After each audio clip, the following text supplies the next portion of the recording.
నమస్తే welcome to Saranya TV news.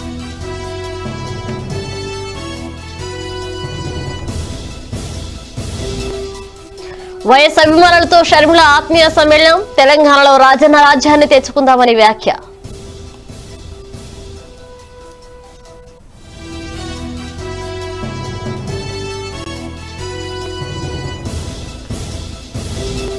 Modi అధ్యక్షతన నీతి ఆయోగ్ పాలక మండలి సమావేశం. పాల్గొన్న 2 తెలుగు రాష్ట్రాల సీఎంలు.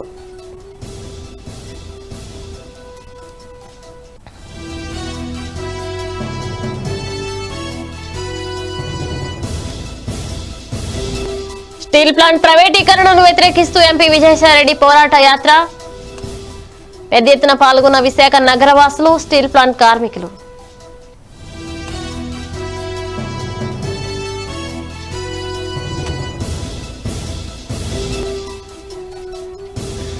సిడిఎఫ్డిని సందర్శించిన ఉపరాష్ట్రపతి. పలు విభాగాలను పరిశీలించిన వెంకయ్య.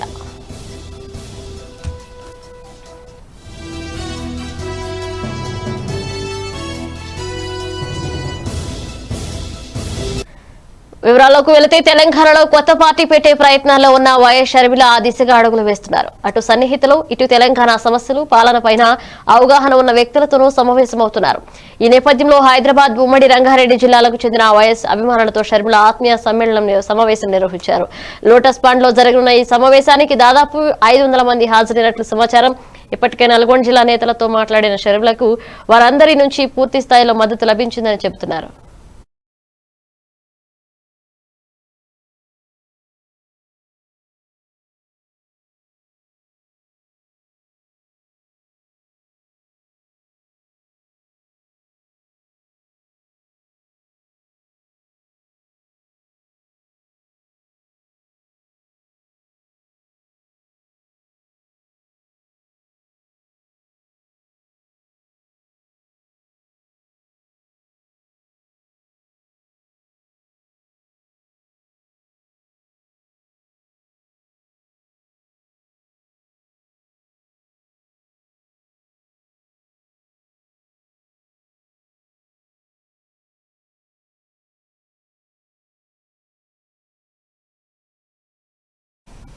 ప్రధానమంత్రి నరేంద్ర మోదీ అధ్యక్షతన నీతి ఆయోగ్ పాలక మండలి సమావేశం వర్చువల్ విధానంలో జరిగింది. తెలంగాణ ముఖ్యమంత్రి కేసీఆర్, ఆంధ్రప్రదేశ్ ముఖ్యమంత్రి వైఎస్ జగన్ తో సహా వివిధ రాష్ట్రాల ముఖ్యమంత్రులు, కేంద్ర పాలిత ప్రాంతాల లెఫ్టినెంట్ గవర్నర్లు, పలువురు కేంద్ర మంత్రులతో పాటు Niti Aayog vice chairman Rajiv Kumar, CEO Amitabh Kant, పలువురు ఉన్నతాధికారులు పాల్గొన్నారు.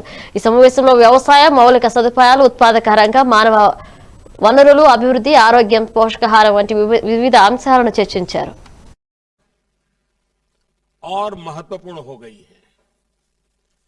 मैं राज्यों से भी आग्रह करूंगा कि आजादी के 75 वर्ष के लिए अपने अपने राज्यों में समाज के सभी लोगों को जोड़ करके समितियों का निर्माण हो, जिलों में भी समितियों का निर्माण हो। अब से कुछ देर पहले इस बैठक के लिए बिंदुओं का एक सरसरा उल्लेख आपके सामने हुआ है। इन एजेंडा पॉइंट्स का चयन देश की सर्वोच्च प्राथमिकताओं को ध्यान में रखते हुए किया गया है। इन एजेंडा पॉइंट्स पर राज्यों से सुझाव लेने के लिए, राज्यों को तैयारी का पर्याप्त समय देने के लिए एक नया प्रयोग शुरू किया गया कि इस बार नीति आयोग के साथ और दुनिया में भी भारत की एक अच्छी छवि निर्माण हुई। साथियों, आज जब देश अपनी आजादी के 75 वर्ष पूरे करने जा रहा है, तब इस गवर्निंग काउंसिल की बैठक और महत्वपूर्ण हो गई है। मैं राज्यों से भी आग्रह करूंगा कि आजादी के 75 वर्ष के लिए अपने अपने राज्यों में समाज के सभी लोगों को जोड़ करके समितियों का निर्माण हो। స్టీల్ ప్లాంట్ ప్రైవేటీకరణను వ్యతిరేకిస్తూ ఎంపీ విజయసాయిరెడ్డి చేపట్టిన ఉక్కు పరిరక్షణ పోరాట పాదయాత్ర చేపట్టారు. జీవీఎంసీ గాంధీ విగ్రహానికి పూలమాలలు వేసి నివాళులర్పించి విజయసాయిరెడ్డి పాదయాత్రకు శ్రీకారం చుట్టారు. పార్టీ శ్రేణులు, విశాఖ నగర వాసులు, స్టీల్ ప్లాంట్ కార్మికులు పెద్ద ఎత్తున ఆయన వెంట కదిలారు. విశాఖ ఉక్కు ఆంధ్రుల హక్కు అంటూ నినాదాలు చేశారు. 5 నియోజకవర్గాల మీదుగా దాదాపు 25 కిలోమీటర్ల మేర పాదయాత్ర జరుగుతుంది. మంత్రులు ధర్మాన కృష్ణదాస్, ముత్తంశెట్టి శ్రీనివాసరావు, అప్పలరాజు, ఎంపీలు సుభాష్ చంద్రబోస్, ఎంవీవీ సత్యనారాయణ, ఎమ్మెల్యే గొల్లా బాబురావు, గుడివాడ అమర్నాథ్, అదీప్ రాజు తదితరులు ఈ పాదయాత్రలో పాల్గొన్నారు.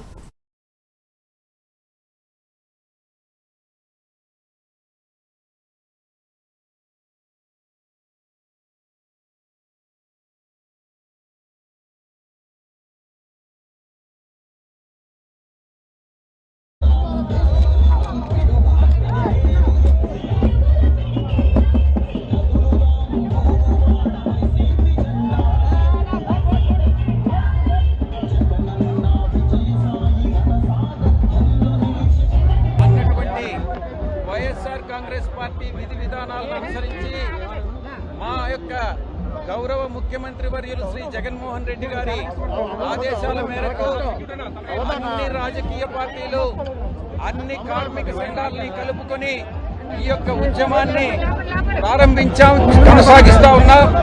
ఎటువంటి పరిస్థితుల్లో ప్రైవేటీకరణ అన్నటువంటిది మా యొక్క పార్టీ యాక్సెప్ట్ చేయదు. దానికి గతంలో కూడా చెప్పాం. పార్లమెంటు లోపల, పార్లమెంటు బయట కూడా మా యొక్క ఉద్యమాన్ని, పోరాటాన్ని కొనసాగిస్తామని మేము చెప్పాం. చాలా స్పష్టంగా చెప్పాం. కొంతమంది రాజకీయ విమర్శలు చేస్తా ఉన్నారు.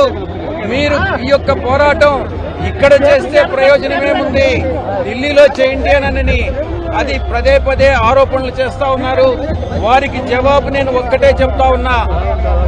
గతంలో కూడా విశాఖ ఉక్కును సాధించినప్పుడు మేము అప్పట్లో 1987-78లో అప్పట్లో పోరాటం ఇక్కడ సాగించారు, ఢిల్లీలోనే సాగించారు. ఏదైనా కూడా రాజకీయాలకు అతీతంగా ఇక్కడ విశాఖలోనూ అక్కడ ఢిల్లీలోనూ పోరాటం సాగించినట్లయితే మనం అనుకున్నది సాధించగలుగుతాం. కాబట్టి మిగతా రాజకీయ పార్టీలు ఏ రాజకీయ నాయకులైతే దీన్ని విమర్శిస్తున్నారో వాళ్ళందరినీ కూడా కలిసి రావాల్సిందిగా నేను విజ్ఞప్తి చేస్తా ఉన్నాను. ఇది వారి విజ్ఞతకే వదిలేస్తున్నాను. మనం అందరం కూడా కలిసి పనిచేస్తాం. మనం అనుకున్నటువంటిది సాధిస్తాం. ప్రైవేటీకరణ అన్నటువంటిది నిరోధిస్తాం. ఇది ప్రభుత్వ రంగ సంస్థని కొనసాగించేంత వరకు ఈ పోరాటం కొనసాగిస్తాం. ముఖ్యమంత్రి సమక్షంలో ఒక సమావేశాన్ని ఏర్పాటు చేసి సొంతూరి కోసం సర్పంచ్ గా మారిన మనం దినపత్రిక విలేకరి వివరాల్లోకి వెళితే నియోజకవర్గ పరిధిలోని వజ్రకరూరు మండలం కడబలకుంట గ్రామానికి చెందిన బోయా సుదీప్ 25 సంవత్సరాలు 2 సంవత్సరాలుగా గత 2 సంవత్సరాలుగా మనం దినపత్రిక వజ్రకరూరు విలేకరిగా పనిచేస్తూ సమాజంలో జరుగుతున్న చెడును, మంచిని తన కలంతో జనాలకు తెలియజేస్తూ 3వ విడత పంచాయతీ ఎన్నికల్లో తెలుగుదేశం మద్దతుదారుగా సర్పంచ్ బరిలో దిగి ప్రత్యర్థి మీద 56 ఓట్ల మెజార్టీతో గెలుపొంది విలేకరి సర్పంచ్ గా మారారు. తన సొంతూరు కోసం సర్పంచ్ గా మారినట్లు బోయా సుదీప్ తెలిపారు. తన గ్రామంలో చాలా సమస్యలున్నాయని వాటిని తీర్చడానికి సర్పంచ్ గా నిలబడి గెలవడం జరిగిందని పేర్కొన్నారు.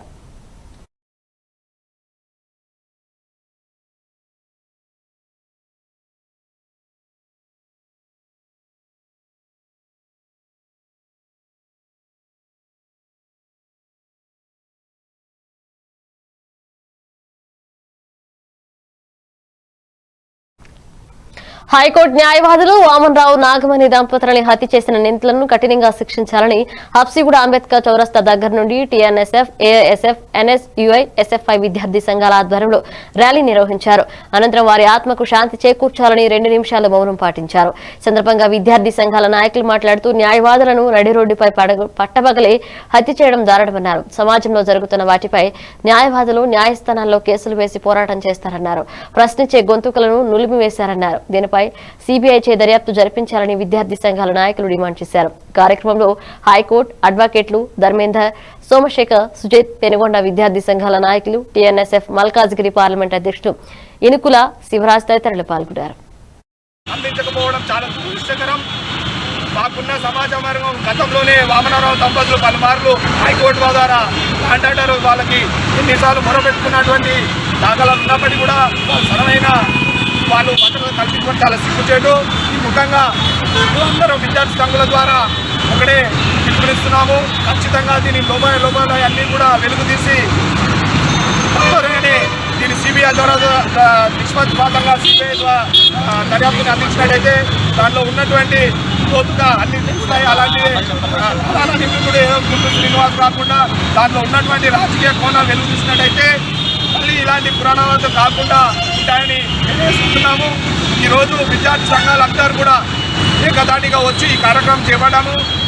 దీనికి ప్రభుత్వం స్పందించకపోతే రాబోయే రోజుల్లో విద్యార్థి సంఘాలంతా కూడా రాష్ట్రవ్యాప్తంగా చెలో పెద్దపల్లి అనే నినాదంతో చెలో పంగని అనే నినాదం విద్యార్థి సంఘాలు అందరూ కూడా రాష్ట్రవ్యాప్తంగా మేము ముందుకు తీసుకెళ్తామని కోరుకుంటున్నాం. వామనరావు యొక్క దంపతుల యొక్క హత్యను రాష్ట్రం మొత్తం కూడా కుదించిన విషయం మీ అందరికీ తెలుసు. గుంటూరు స్థానిక సంస్థల ఎన్నికల్లో గెలవక ముందే భారీగా పన్నులను పెంచేసి ప్రజలను నిలువు దోపిడీ చేస్తుందని గుంటూరు పశ్చిమ నియోజకవర్గ టీడీపీ ఇన్ఛార్జ్ కోవెలమూడి రవీంద్ర తీవ్రస్థాయిలో మండిపడ్డారు. శుక్రవారం 22వ డివిజన్ శ్రీనివాసరావు తోట 66 అడుగుల రోడ్డులో ఆయన ఇంటింటికి తెలుగుదేశం కార్యక్రమం నిర్వహించారు.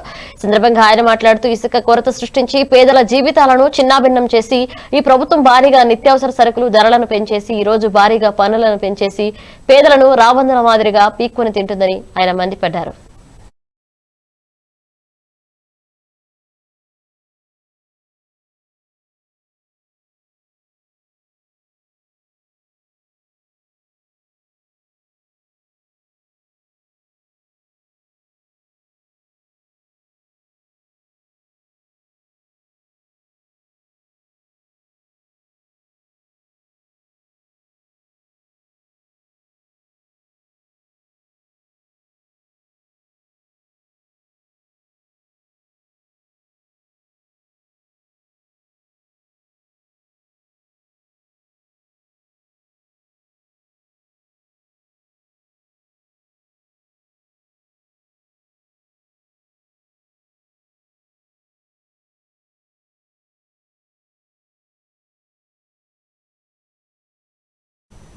హైదరాబాద్ ఉప్పల్లోని centre for DNA finger printing and diagnostics ని ఉపరాష్ట్రపతి వెంకయ్యనాయుడు సందర్శించారు. ఈ సందర్భంగా ఆయన పీడియాట్రిక్ రేర్ జెనెటిక్ డిజాస్టర్స్ ల్యాబొరేటరీని ప్రారంభించారు. సిడిఎఫ్డిలలో పలు విభాగాలను ఆయన పరిశీలించారు.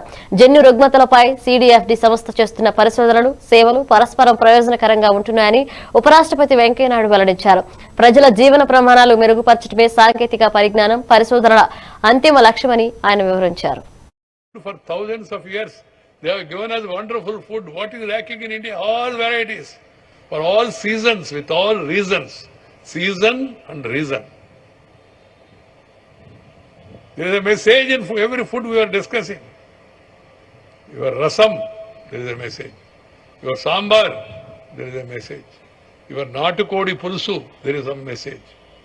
With every item. But of late, because of westernization, thinking and all, we are tended to go for packed food. And some boys told me, and I was talking like this, they said, sir, instant food, sir, instant. I said, instant food means constant disease. You have to understand. Food has to be properly cooked. Your research will make you to understand what are the values that are being lost. And what are the values that can be added? What are the proteins that are available in every plant, in every food item? What is lacking? This is area where you people need to focus more and educate people. You have to go for traditional food. దక్షిణాది వాళ్ళు ఏం తినాలా, ఉత్తరాది వాళ్ళు ఏం తినాలా, వర్షాకాలం ఏం తినాలా, ఎండాకాలం ఏం తినాలా, ఇప్పుడు ఏమి తినాలని మన పెద్దలు ఆది కాలం నుంచి వేదకాలం నుంచి పుణ్యకాలం నుంచి పురాణ కాలం నుంచి శోధించి పరిశోధించి మేళవించి రంగరించి మనకు అందించిన ఆ వారసత్వాన్ని మర్చిపోయి మనమంతా పిజ్జాలు బర్గర్లు అని పేర్లు చూసి మోసపోయి బ్రాండ్ చూసి మోసపోయి were deceived by the names and also so-called brands. Chicken Manchuria. You have Himalaya here. Why do you run after Manchuria and Bulgaria? I am not against those countries or any name, and I'm just telling you in a lighter vein so that it registers in your mind. Beautiful items are available in India. Our items are becoming now universal. Non-communicable diseases. దేశంలో అడిగిన తొడిగినాళ్లలో మహారాష్ట్రను వణికించిన corona మహమ్మారి అక్కడ మరోమారు చెలరేగిపోతుంది. 3.5 నెలల తర్వాత మళ్లీ రాష్ట్రంలో record స్థాయిలో కరోనా కేసులు వెలుగు చూశాయి. రాష్ట్ర వ్యాప్తంగా 6,112 కేసులు నమోదయ్యాయి. అక్టోబర్ 30 తర్వాత 6,000కు పైగా కేసులు నమోదు కావడం ఇక్కడ ఇదే తొలిసారి. ఆ తర్వాత క్రమంగా తగ్గుతూ వచ్చిన కేసుల సంఖ్య మళ్లీ పెరుగుతుండడం ఆందోళన కలిగిస్తుంది. నమోదైన కేసుల్లో అకోలా, పూణే, ముంబై డివిజన్లలోనే అత్యధికంగా వెలుగు చూసినట్లు అధికారులు తెలిపారు. రాష్ట్రంలో కరోనా కేసులు పెద్ద ఎత్తున వెలుగు చూస్తుండగా అదే సమయంలో రికవరీల సంఖ్య గణనీయంగా పడిపోతుండడం ఆందోళన కలిగిస్తోంది.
మంచిర్యాల పట్టణంలోని గోదావరి రోడ్డులో నూతనంగా నిర్మిస్తున్న సఖీ కేంద్రం భవనాన్ని మంత్రి సత్యవతి రాథోడ్ పరిశీలించారు.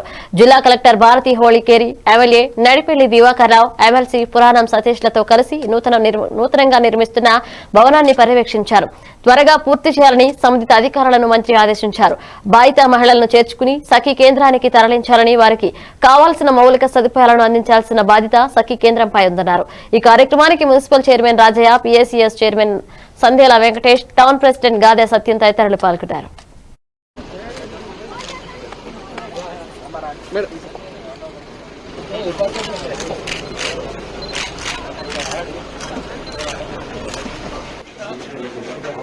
కౌన్సిలింగ్ అంటే రిసెప్షన్ లాగా ఒకటి ఉంటుంది కదా, దీన్ని రిసెప్షన్ చేస్తారా? ఓకే.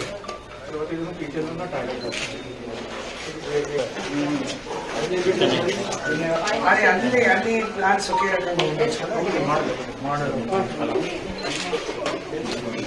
అందరూ కంప్లీట్ చేయండి, త్వరలోనే ఇనాగ్రేషన్ చేద్దాం. అప్పుడు చేసేటప్పటికి కంపౌండ్ వాళ్ళు శాంక్షన్ వన్ స్టాప్ సక్సెస్ అవుతారని. ఎవరికైనా మహిళకి ఏదైనా ఇబ్బంది అయితే పోలీస్ స్టేషన్ కోర్టులో వస్తే లీగల్ అడ్వైజర్ ఉంటారు, ఏదైనా ఇబ్బందులు ఉంటే కౌన్సిలర్ ఉంటారు, మెడికల్ కండిషన్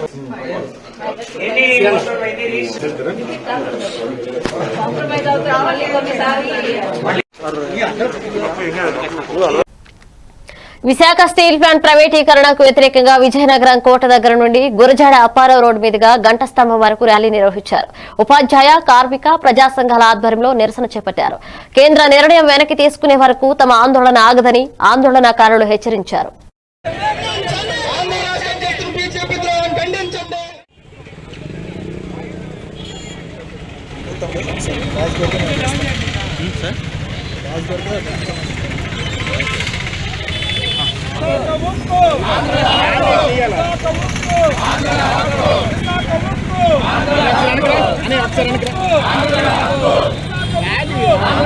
ప్రత్యేకంగా ఈరోజు ఇక్కడ పోరాటం చేస్తున్నాం.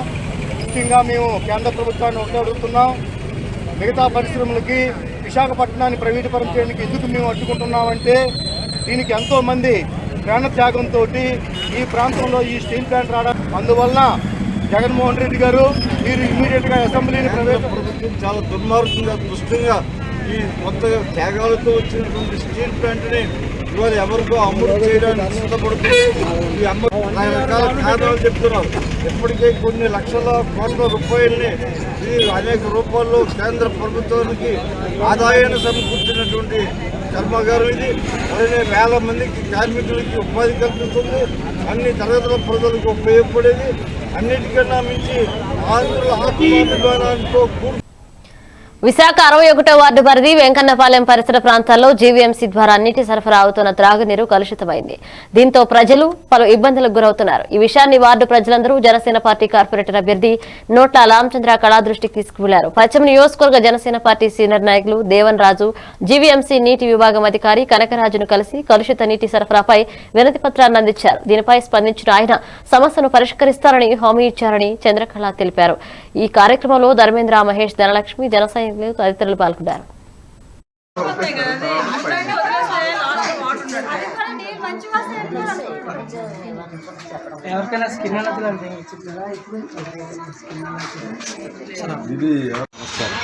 నా పేరు జయశంకర్ అడ్వకేట్. నేను గత 15 సంవత్సరాల నుండి మల్కాపురం వెంకన్నపాలెంలో ఉంటున్నాను. ఇక్కడ ప్రస్తుతం వాటర్ ప్రాబ్లం చాలా ఎక్కువ ఉంది. అది కూడా మున్సిపాలిటీ వాటర్ గత 3 నెలల క్రిందట ఈ మున్సిపాలిటీ వాటర్లోని డీజిల్ ఆయిల్ కలిసిపోయి వస్తుంది. ఆ వస్తుందనే సమస్య వెళ్ళి నేనే స్వయంగా వెళ్ళి ఆఫీస్లో కంప్లైంట్ పెట్టి వాటర్ బాటిల్ కూడా వాళ్ళకి సప్లై చేసిన తర్వాత కొంతమంది పార్టీ తాలూకా ప్రతినిధులు, ప్రజెంట్ కంటెస్టింగ్ కార్పొరేటర్లు అయిన జనసేన పార్టీ కార్పొరేటర్ కూడా ఇంద్రపాలెం గ్రామంలోని వాటర్ ప్రాబ్లం అనేది వాటర్ సమస్య అంటే నీరు కలుషితమై వస్తుంది. కిరోసిన్ వాసన, పెట్రోల్ వాసన వస్తుందని మాకు ప్రజలు ఇక్కడ తెలియజేయడం జరిగింది. ఈ సమస్యపై మేము గత 3 నెలల క్రితం సేమ్ ఇదే సమస్య కలుసుకోవడం వల్ల మేము జీవన్సీ తూర్పు గోదావరి జిల్లా ముమ్మిడివరం నియోజకవర్గం తాళరేవు మండలం గోదావరి తీరలంక ప్రాంతమైన గోవలంకలో ఎక్సైజ్ ఎన్ఫోర్స్మెంట్ అధికారులు, పోలీసులు సంయుక్తంగా మెరుపు దాడులు చేశారు. ఈ దాడుల్లో సారా తయారీకి సిద్ధంగా 38 డ్రమ్లలో ఉంచిన 8,500 లీటర్ల బెల్లపు ఊటను ధ్వంసం చేశారు. ఈ సంఘటనలో నిందితుల కోసం గాలిస్తున్నామని, త్వరలోనే వారిని అరెస్ట్ చేస్తామని అధికారులు వెల్లడించారు.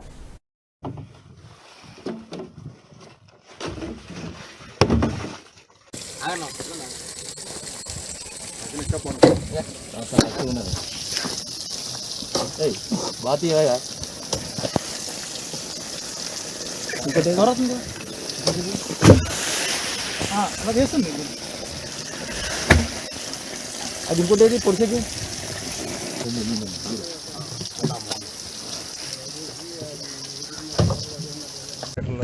పెప్సీ వాస్ అంటే బెల్లపు ఓటని స్పాట్లో ధ్వంసం చేశాం. మీరు కొత్తలంక సార్ లేదా అది గోవలంక పరిధి. అందులోనేమో అదే 500 లీటర్లు ఏమో 3ని, 200 లీటర్లు ఉన్నదేమో 35 సార్. మొత్తం అన్నీ కూడా అక్కడే ఆన్ ది స్పాట్లో ధ్వంసం చేయబడింది. అండ్ ఏమో పొయ్యిలు ఉన్నాయి, అవి కూడా ధ్వంసం చేయడం. ఎవరన్నా పట్టుకున్నారు సార్? అక్కడ ఎవరు లేరండి, ఎవరు కూడా స్పాట్లో ఎక్కడ. కృష్ణా జిల్లా జగ్గేపేట ఆటోనగర్లో కోబ్రా పాము కలకలం రేపింది. ఓ ఇంటిలో బాత్రూంలో దాగి ఉన్న కోబ్రా ఇంటి యాజమాని సమాచారంతో పామును పట్టుకున్నారు. పామును పట్టే సుధాకర్. దాని పొడవు 5.5 అడుగులు. పట్టుకున్న కోబ్రా పామును జగ్గేపేటలోని నిషేధిత ప్రాంతంలో వదిలేశారు సుధాకర్.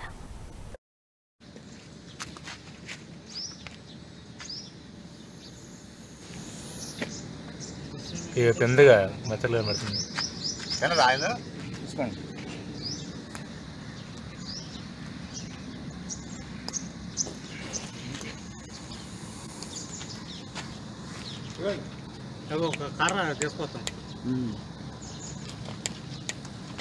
తీసుకోండి.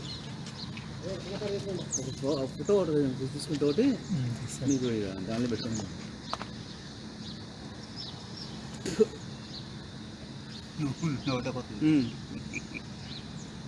3 ఫోటోలు తీసుకోండి, ఒక వీడియో తీసుకోండి.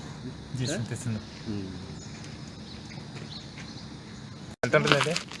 5 సంవత్సరాలు. దీనిగా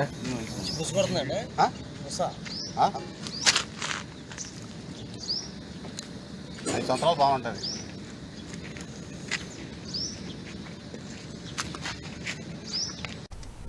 కృష్ణా జిల్లా కలెక్టర్ ఏఎండి ఇంతియాజ్ను సత్కరించారు. జర్నలిస్టులు, ప్రింట్ అండ్ ఎలక్ట్రానిక్ మీడియా జర్నలిస్టుల పిల్లలకు ప్రైవేట్ స్కూల్స్ 50% ఫీజు రాయితీపై హర్షం ఉత్తర్వులిచ్చారు. కలెక్టర్ను ఘనంగా సత్కరించారు జిల్లా ఎస్పీ రవీంద్రబాబు.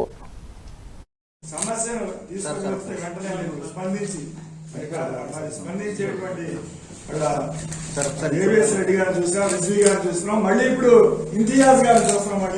మరి అలాంటి మరి 77 నుంచి ఇలా ఈ కలెక్టరేట్లో పాత్రికేయుల తూరులో అందరితో మీరు ఇట్లా ఉన్నారు. మాజీ ముఖ్యమంత్రి వర్యులు తెలుగుదేశం పార్టీ జాతీయ అధ్యక్షుడు శ్రీ నారా చంద్రబాబు నాయుడు పిలుపు మేరకు గాజువాక నియోజకవర్గ మాజీ శాసనసభ్యులు విశాఖపట్నం పార్లమెంట్ అధ్యక్షులు పల్లా శ్రీనివాస్ ఆశీస్సులతో 79వ వార్డు అగనంపూడి పరిధి శనివాడ వేపచెట్టు జంక్షన్ వద్ద విశాఖ స్టీల్ ప్లాంట్ ప్రైవేటీకరణను వ్యతిరేకిస్తూ నిరసన కార్యక్రమం చేపట్టడం జరిగింది. ఈ కార్యక్రమం 79వ వార్డు కార్పొరేటర్ అభ్యర్థి రౌతు శ్రీనివాస్ ఆధ్వర్యంలో జరిగింది. ఈ కార్యక్రమంలో నాయకులు, కార్యకర్తలు పాల్గొన్నారు.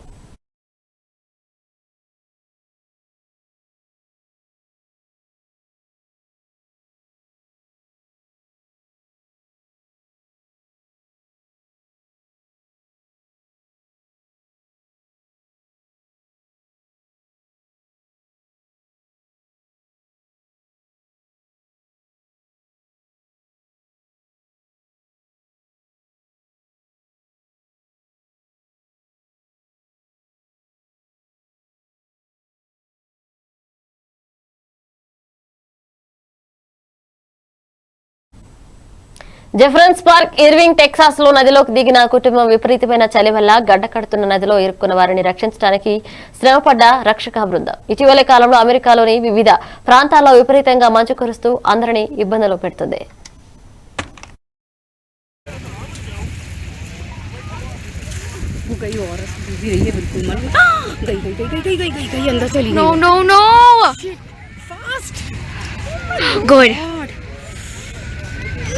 My God. Get them. Get them.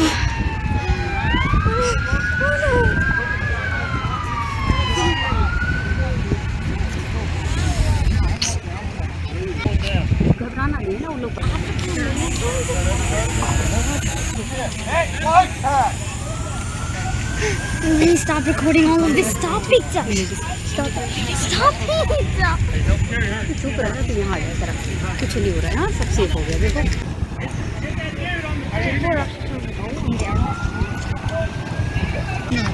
Obviously वो पूरा खून जम गया होगा ना उसकी बॉडी पे. कुछ नहीं होता एरिया में. फट गया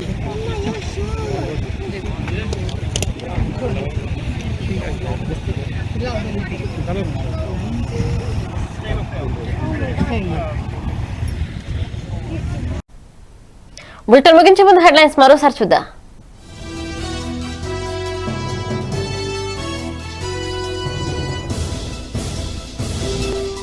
వైఎస్ అభిమానులతో షర్మిల ఆత్మీయ సమ్మేళనం. తెలంగాణలో రాజన్న రాజ్యాన్ని తెచ్చుకుందామని వ్యాఖ్య.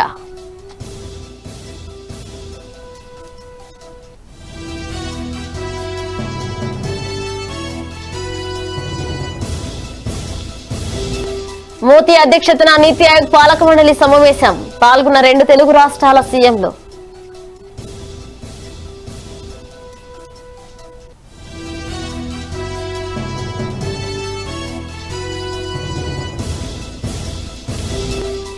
స్టీల్ ప్లాంట్ ప్రైవేటీకరణను వ్యతిరేకిస్తూ ఎంపీ విజయసాయిరెడ్డి పోరాట పాదయాత్ర. పెద్ద ఎత్తున పాల్గొన్న విశాఖ నగరవాసులు, స్టీల్ ప్లాంట్ కార్మికులు.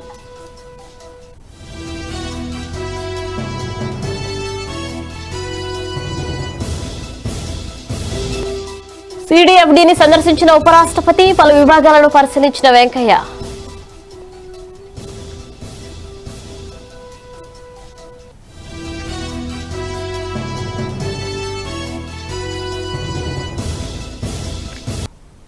ఇవి bulletin updates. Keep watching Charan TV news. నమస్కారం.